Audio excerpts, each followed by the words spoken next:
Situation Room, the only way to start your day. So we've been talking about Loop, and we say Loop is not just an app, it's a lifestyle, and this is what it means. I have Loop on, I've downloaded it on my phone. So basically the registration process is it's seamless. It just take you through simple process, just putting your details. At some point it'll tell you, just scan your ID, just so that it's basically like know your customer. Just go through the know your customer processes. And once you have it, they even send you an email and you verify that email that it's yours, then good to go. You have access to the Loop app. You can pay, you can deposit, you can pay by code, you can scan to pay. You can link your card, 1 card, 2 card, 3 cards onto your Loop app. And it's very, very easy to pay. For example, if you want to send money, you can send money to mobile number, to Loop, to M-Pesa, to PesaLink, to Airtel Money. Or you can send money to bank, to NCBA, to PesaLink, through EFT, through RTGS, through Visa card. You can send money to many, all right? Loop, you just enter mobile number, the beneficiary name, second beneficiary, third beneficiary. You can basically send money to many people. Uko na watu, members yako, ya union, unataka kufacilitate, sababu tumeanza mgomo, waongeleshe watu huko chini. Now you now get to your Loop and you send money to many. Yep. And that's what happened. Yes. And it's as simple as that. When you say it's lifestyle, it's sorting you out in very many ways. So you're not just having to think, oh, okay, now I have to get money from my account onto my, let's say, mobile money wallet, let's say M-Pesa, and then from M-Pesa, now I start distributing money. You can send money straight to the people from your account to those people directly. This is good information for somebody like Cyprian Ombati, who is the National Vice Chairman of the University Academic Staff Union, who is our next guest. Bwana Vice Chairman, good morning. Good morning. How are you? I'm fine. Karibu sana to Kenya's biggest conversation. Thank you. Si unasikia hii? Kabisa. Your members are coordinating the ongoing nationwide strike by university dons. Yes. And you want to now facilitate them, and you had agreed, we need airtime, we need to do this, we need to do that, and you want to send them money. If you downloaded Loop and you're running this account, it will be very easy for you to do that. True. Okay? The other thing that you could also do, imagine you need to call all these people today to coordinate. Imeendaje mgomo? Tuko sawa? Watu wameingia kazini? Kuna vice chancellor wenu umeitana, nasikia VC wenu umeanza kutoa threats. All those things, and you're talking to all your members countrywide. The one thing you don't want to do, Cyprian, yes, is to get to a point where you run out of airtime in the middle of a call. I will tell him then what he needs to do. You need to subscribe to Safaricom All-in-One. You know what that does? Like, you have 1,000 people to talk to, and you need to talk to them for like a minute. Yes. It gives you 1,000 minutes of airtime. All right. Right? Okay. Rather, 1,000 minutes to talk. 2,000 SMSs. You can actually set them on your phone. Okay. Unlimited WhatsApp. True. Free. As well as 17 GB airtime. I keep forgetting that word. 17 GB of data for you to get on and do whatever you need to do. So you can imagine the amazing things that you're able to do because you got on this all-in-one. Nothing like airtime is over. Nothing like, okay, I can't send it, I need to go buy airtime. Not in the middle of all these things that need to be happening. Safaricom saw this and said, you know what? We need to be able to give people a one-stop shop where they can get all their communication needs in one bundle. And that's the all-in-one. So you dial *544#. And then you get on and you go to Go Monthly and you select the bundle that you want. And for this, and you can see the different, different things that you can get as a result of you subscribing. 2,000 bob a month, again, gets you 2,000 SMSs, 1,000 minutes of airtime, 17 GB data, as well as free WhatsApp, just for 2,000 bob a month. Can you imagine that free WhatsApp? All your members are on a WhatsApp group. Now you're communicating to them for free. Yes. You're not spending data, you're not spending airtime, it's free just because you subscribe. It's a good thing. Yeah. Consider. Now, our colleague Siti Muga is not in this week. He's taken a couple of days off to go and recharge his batteries, but he left us with the proverbs, and he said this week the proverbs are from Libya. All right? Yes. What do you know about Libya, Cyprian? Libya, we know it for the famous, the famous leader. Yeah. And the oil is a rich country that produces oil. Yep. Northern Africa. Yes. Yeah, so that's what we know more about Libya. Yep. Yeah, Muammar Gaddafi was the leader until 2011. True. when he was killed in that NATO-sponsored initiative. The proverb for today, listen to it and give us your interpretation of it. Learn to shave by shaving orphans. Learn to shave by shaving orphans. What do you think the proverb is telling us? Learn to shave by shaving orphans. Yes. So that it's telling us that if you have something that you want to do, you better first offer it to those who are needy before you start taking it to a place like a market to sell, or where people can now purchase that commodity. If you have a product that you want to go out to a market, you can first start by giving those who need it for free, in other words. It's a nice interpretation. My goodness. That's a nice interpretation. Yes. Yeah, I think of the needy Absolutely. before you start thinking of profit. Yes. Okay. She'll come later. Okay. Now you've come here, you are wearing a firimbi and UASU uniform, and there are very many things that are happening. And what are the words written there? Education Liberates. Education liberates. All right. Yes. There are people who don't know what UASU is. Please, Olimu, teach them. What is UASU? Yes. Those who are watching us, viewers, I want to say that UASU is Universities Academic Staff Union. So this is a union for academic staff in public universities in Kenya. And here we are talking of from graduate assistant, assistant lecturer, tutorial fellows, lecturers, senior lecturers, associate professors, and professors. So these are the membership of UASU.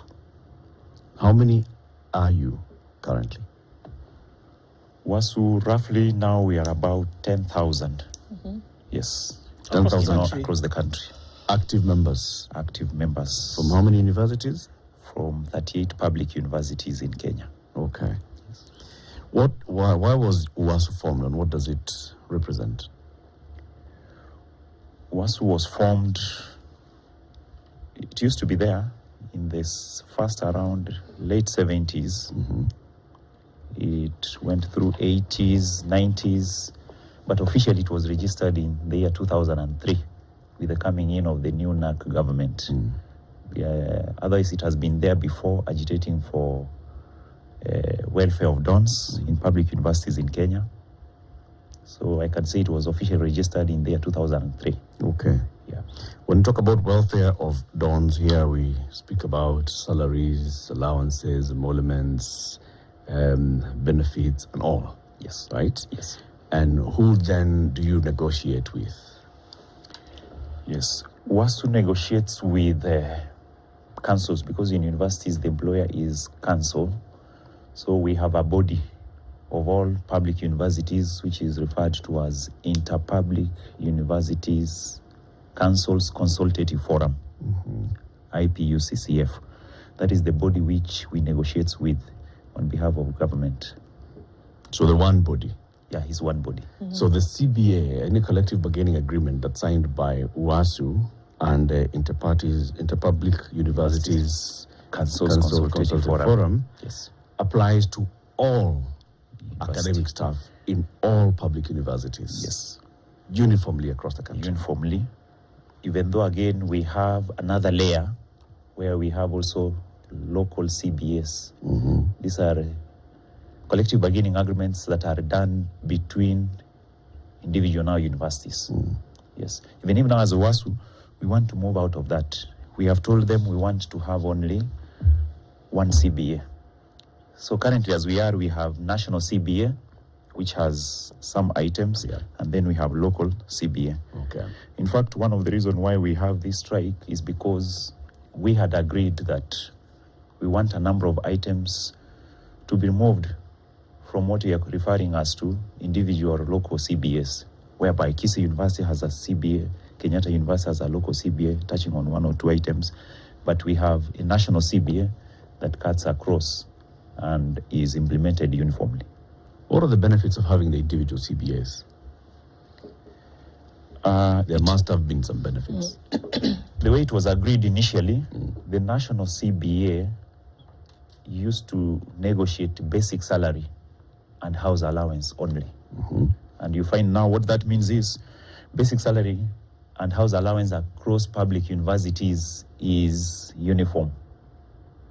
Yep. But we have other rates which are now applicable in each university. Maybe, for example, professorial allowance, book allowance, medical issues, promotion and all that. You find sometimes those are at individual university. And now we have realized, even with the coming of SRC, that where we are, this leads to differential pays. Because one university will decide, my medical benefit will be like this, another one is having a different. Yet, the criteria on how we are promoted and appointment is the same. So at the end of the day, you get that workers in different universities are earning different salaries. Yeah, because of those differential treatments in each of the local CBS. And that's not encouraged. You prefer that it would be standard across board? Yes, we want it to be standard so that a lecture in a public university is the same all over. Okay. In fact, we agreed this, we have a recognition agreement where we agreed that some of these items now with IPUCCF, let us bring them to the 2021-25 CBA. And that's one of the reasons why we are on strike. So why was Because that not they accepted? ran away wanting us to do it the old way, which creates disparities, and our members are not happy about it. Yes. Why would they do that, from your thinking? Why would they, knowing very well that these are some of the elements that were brought into a 2021-2025 CBA, and the reasons as to why that, was preferable were laid bare? Why would they come back and make sure that there are disparities amongst this pay? Because that's what we're talking about now. Yes. If we're trying to make the pay standard across board, all public universities in the country, if a lecturer is earning 250,000 shillings, let it be. It doesn't matter where they are, right? Yes. Why would they come and then go against that? It seems to make sense that they would want to see some kind of uniformity across board. Yes. So this shows that we lack seriousness with our negotiating social partners, IPUCCF, because once we have agreed on a matter, signed a recognition agreement, then we should honor that agreement by doing that.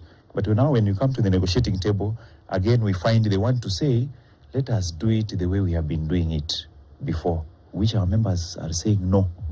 Because when you tell us to only negotiate basic salary and house allowance, the rest of the items, we can negotiate them at individual university. Then they continue creating those disparities, whereby, and again, now they will encourage our members to start moving from one university to another. You are teaching in Moi University, then you will switch to go to Kabianga because you will think Kabianga has better there terms. It has a better terms than this. And as we are saying, let everything be standard. Just like maybe for teachers, it doesn't matter where you are teaching. Yeah. Your grade, even if you are taken to another school, the pay is the same. Yeah. But in universities, that is not what we have. You see, in the schools, in the secondary school or the primary school, the head is also reporting to the same employer. Yes. Right? Yes. In terms of the councils, each university is an entity. It's a going concern by itself. Yes. Okay? Let's just look at where the merits would be. Yes. If you are sitting in the council of Kabianga University, for instance, and as a council you have looked and seen, we want to attract the best academic staff. We want to attract also, the best so that we can get, for other reasons, we can get the better funding, we can have better research grants. We want to be we want to be the best university, public university in Kenya and the best university in Africa. As a council, that's what we're thinking. So we want to attract the best talent. We want to have control of our terms of employment. We want to sweeten the deal for people so that they can come to us and leave the other public universities and private universities. Does that not make sense? That each council then wants to look at how do we attract and retain the best? Yes, that has failed so far, this far, because it has been tried. Now we want to go to something else. Because if you look at, maybe, for example, schools do perform in as much as TSC is one employer. We have schools that perform and others that don't perform. There is nothing like this is going to attract, because it has totally failed. We have not seen it. In fact, it is now being misused, whereby if you are in one university, they decide to sit on those people. They don't give them what is desired of them. They don't do promotions. So at the end of the day, people are demoralized. And at the end of the day, what happens? It is our students who suffer. Let us have a one uniform CBA. If possible, let us have everything housed centrally, so that now our people will be able to have treatment that is equal. Even SRC, one reason they were brought on board is to avoid these disparities, so that you don't feel that if I'm working in that university, I should be having a better pay than somebody else who's working in another university. Let us all be treated equally. If I want my pay to be better, then that can be done through promotion. If I achieve what is required of myself, they will promote. And again, nothing stops councils to have even some incentives. Those are there, they are allowed in the public, where if you are an outstanding employee, then they can be able to reward you in a different way and nobody will complain. I think that will be better for us. But what we have, it has already failed. There is no need again of experimenting on When you say it has failed, do you want to tell me, Cyprian, that there are no dons, academic staff in a university who feel that at least our university, because of the local CBA that we have signed, we are getting a good deal? Are you saying that all university academic staff in all the 38 public universities have a complaint with all their individual CBAs? From our statistics, I can report a majority. We have a very few, but now when you look at our membership, majority are suffering because of these local issues. A case in point, let me talk of medical. Okay. When you look at the medical benefits, you find one or two universities may have good benefits medically. Others will have a medical scheme that you will not even understand. For example, they will say, we will be paying you 3,000 shillings per month on your pay slip, and we are done with you. As a medical allowance. As a medical allowance. You know very well, with the economic times we have, if you pay me 3,000 shillings, there is no way I'm going to save awaiting an ailment, then I say I can go to hospital. By the time I face that, you cannot even the money is not there. You can't take up a proper insurance with 3,000 shillings a month as you premium can't. Anyway. And in any case, you know human beings. If you give me that money, I will spend it. I'll not go, because for now I'm in good health. I don't know about tomorrow. Yes. So if I get the money, I'll say, let me use this money for ABCD. Then all of a sudden a disease or an illness comes in. Then you are left there. So those are some of the things we are saying. But the local branches of the UASU in that university agreed to that. And they signed the local CBA.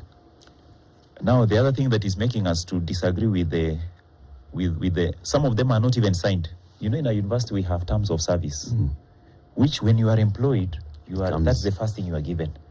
And most people, when they are coming in, you see, you will not argue there when you are receiving your letter that, yes, I want to understand before I sign. The first thing is, you are hereby employed, you will sign and agree. I've gotten a job. I've gotten a job. Even if you open and see it is 3,000, most people will just say, let me take this job. Then you start arguing when you are inside. So that's where we have a problem. And most of those universities don't even have those CBS. They will tell you, refer to our terms of service. Terms of service sometimes were done unilaterally. Unions were not there when they were being placed on the table. It was only the council that was there. So those are some of the disadvantages with the current system that we have. And therefore, we have said in 2021 CBA, let us have those items. In fact, we agreed. It's only that they have renegade on what we said that time. So where are we now in terms of the legal? Obviously, we know that there's a break in those communications, and that is what has led to the strike that has been called on, and it went into activation yesterday, right? Yes. So what was said, or in this case, not said or not agreed upon in uniform? So uniform non-agreement. Yes. That then now said, okay, UASU said we've tried, but we can't. What was that? The reason why we are on strike now, those who are viewing us, so that you can be able to understand, public universities are in a mess because of either poor leadership because of councils that are not working the way they ought to work, and they have brought us to where we are. In our CBA, we have disagreed on a number of items. One, we have our basic salary. In public universities, since 2017, we have never received a pay increase. According to SRC, we should have a pay increase after 4 years. So 2017-21, now we are in 21-25.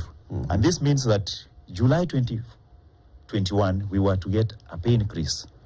We submitted our CBA to IPUCCF, a proposal, in September of 2020.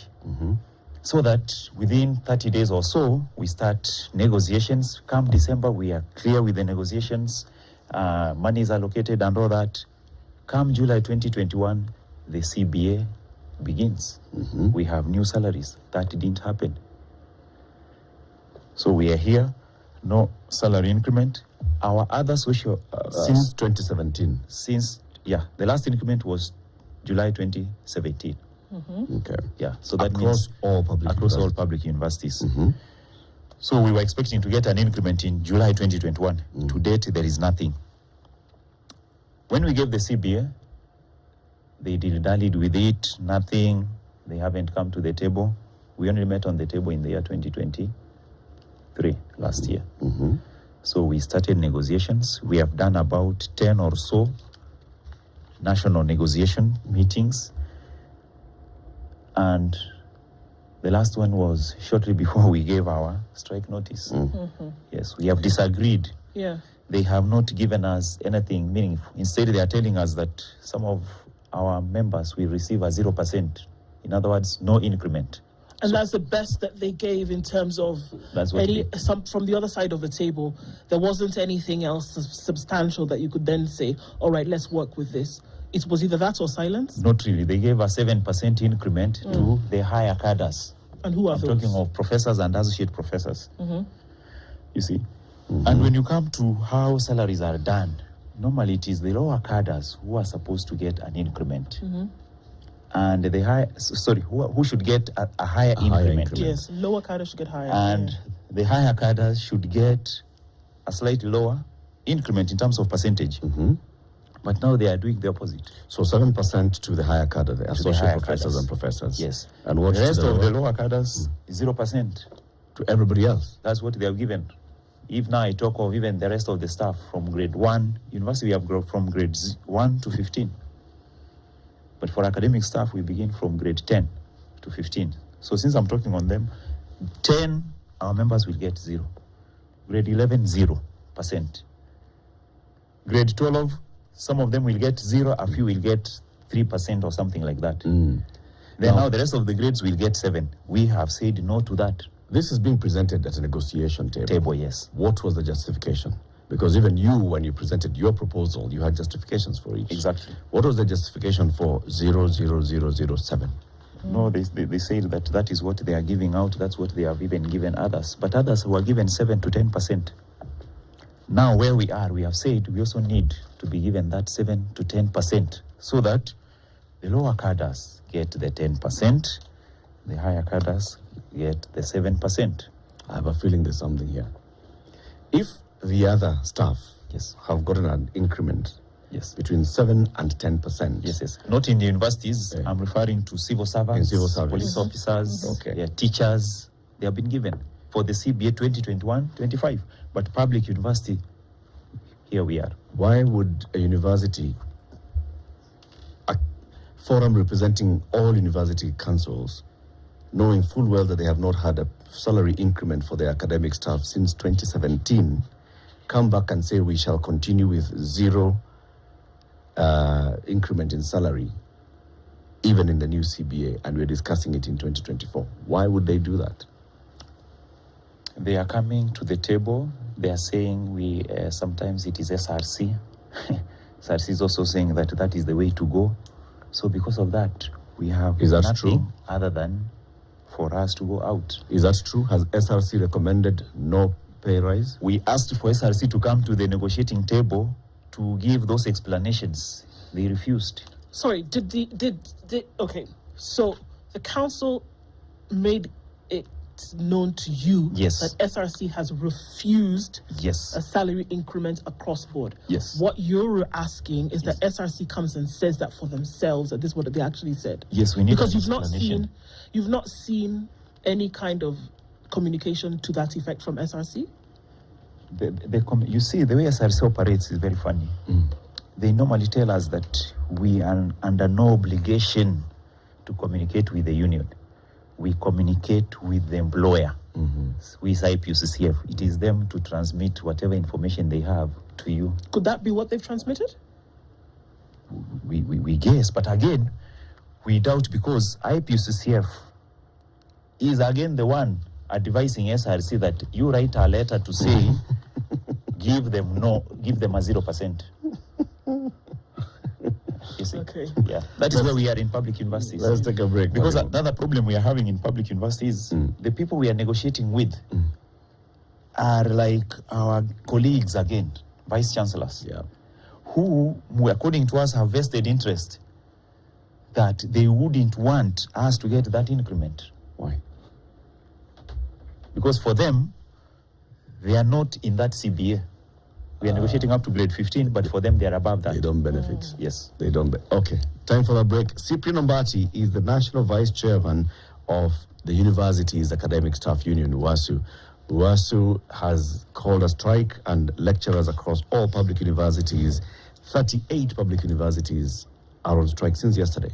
Yes, from yesterday. And this is because of a breakdown in communication. So UASU negotiates with a forum that brings together all the councils of the 38 public universities. It's called the Inter-Public Universities Councils Consultative Forum. They have been negotiating. One of the things that they've been saying is, since we have not had a pay rise for the last many years, since 2017, can we have some pay rise? UASU has come back and said, okay, we can only give a pay rise, not UASU, but IPUCCF. We can only give a pay rise to associate professors and professors, 7%. The other academic staff, unajua hata finance bill ilikataliwa na your students, the Gen Zs, and all those things. That's why they're on strike, among other reasons. We'll be talking about those